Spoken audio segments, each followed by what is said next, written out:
Jaya Radha Madhava Punya Bihari.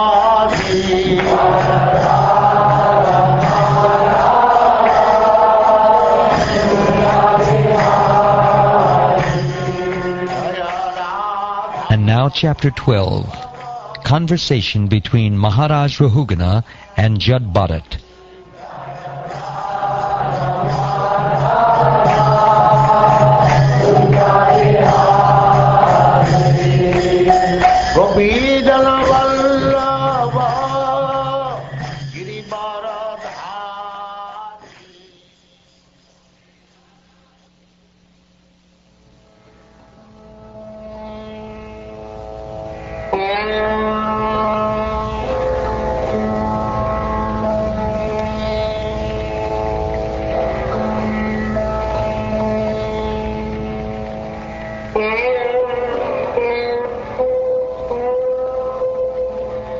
King Rahugana said, O most exalted personality, you are not different from the Supreme Personality of Godhead. By the influence of your true self, all kinds of contradiction in the Shastras have been removed. In the dress of a friend of a Brahmin, you are hiding your transcendental blissful position. I offer my respectful obeisances unto you. O best of the Brahmins, my body is filled with dirty things, and my vision has been bitten by the serpent of pride.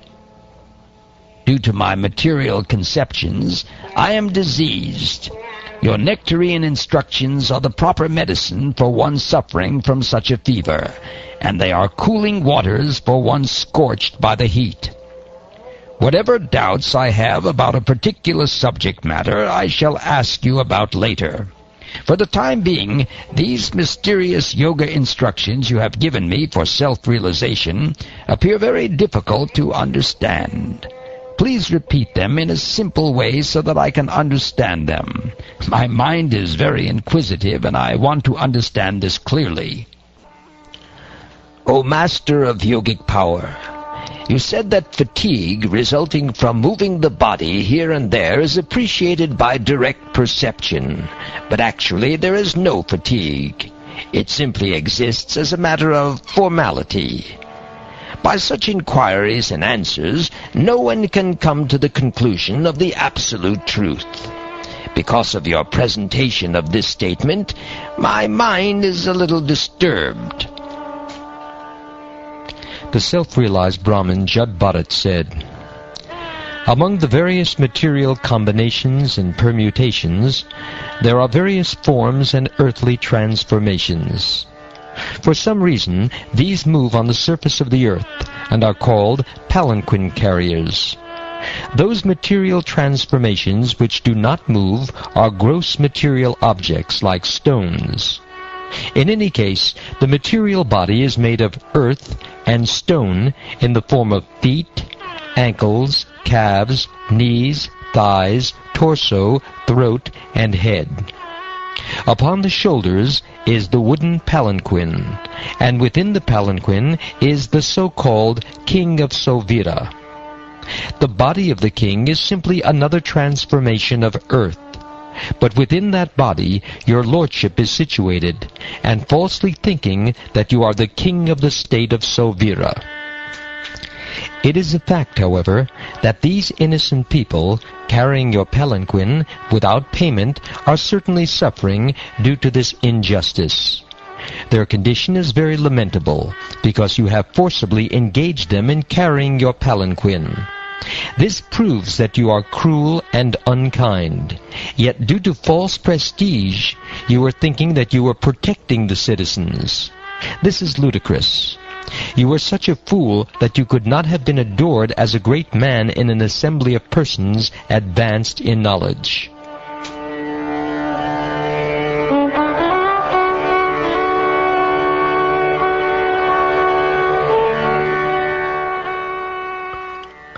All of us on the surface of the globe are living entities in different forms. Some of us are moving, and some not moving. All of us come into existence, remain for some time, and are annihilated when the body is again mingled with the earth. We are all simply different transformations of the earth. Different bodies and capacities are simply transformations of the earth that exist in name only, for everything grows out of the earth, and when everything is annihilated, it again mingles with the earth. In other words, we are but dust, and we shall but be dust. Everyone can consider this point. One may say that varieties arise from the planet Earth itself. However, although the universe may temporarily appear to be the truth, it ultimately has no real existence. The Earth was originally created by a combination of atomic particles, but these particles are impermanent. Actually, the atom is not the cause of the universe, although some philosophers think so. It is not a fact that the varieties found in this material world simply result from atomic juxtaposition or combination. Since this universe has no real ultimate existence, the things within it, shortness, differences, grossness, skinniness, smallness, bigness, result, cause, living symptoms, and materials, they are all imagined. They are all pots made of the same substance, earth, but they are named differently. The differences are characterized by the substance, nature, predisposition, time, and activity. You should note that all these are simply mechanical manifestations created by material nature. What then is the ultimate truth? The answer is that non-dual knowledge is the ultimate truth. It is devoid of the contamination of material qualities. It gives us liberation. It is the one without a second, all-pervading and beyond imagination. The first realization of that knowledge is Brahman.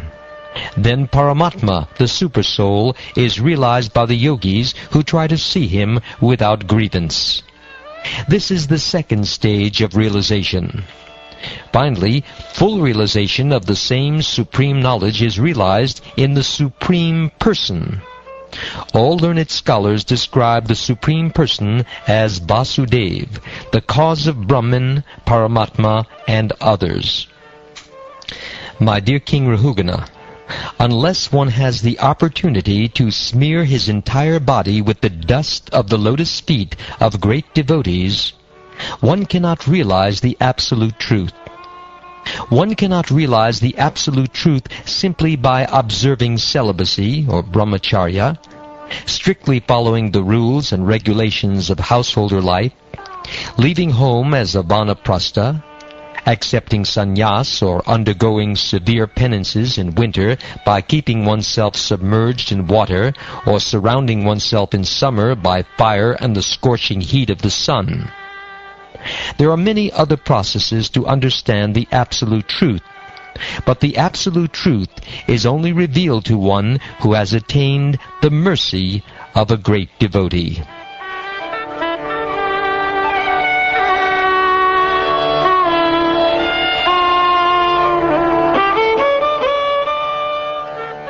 Who are the pure devotees mentioned here?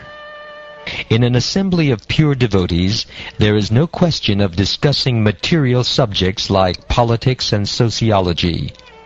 In an assembly of pure devotees, there is discussion only of the qualities, forms, and pastimes of the Supreme Personality of Godhead. He is praised and worshipped with full attention. In the association of pure devotees, by constantly hearing such topics respectfully, even a person who wants to merge into the existence of the absolute truth abandons this idea and gradually becomes attached to the service of Vasudeva. In a previous birth, I was known as Maharaja Bharat. I attained perfection by becoming completely detached from material activities through direct experience. And through indirect experience, I received understanding from the Vedas. I was fully engaged in the service of the Lord. But due to my misfortune, I became very affectionate to a small deer, so much so that I neglected my spiritual duties. Due to my deep affection for the deer, in my next life I had to accept the body of a deer. My dear heroic king, due to my past sincere service to the Lord, I could remember everything of my past life, even while in the body of the deer. Because I am aware of the fall down in my past life, I always keep myself separate from the association of ordinary men. Being afraid of their bad materialistic association, I wander alone, unnoticed by others. Simply by associating with exalted devotees, anyone can attain perfection of knowledge, and with the sword of knowledge can cut to pieces the illusory associations within this material world. Through the association of devotees, one can engage in the service of the Lord by hearing and chanting, or Shravanam Kirtanam. Thus one can revive his dormant Krishna consciousness and, sticking to the cultivation of Krishna consciousness, return home back to Godhead even in this life.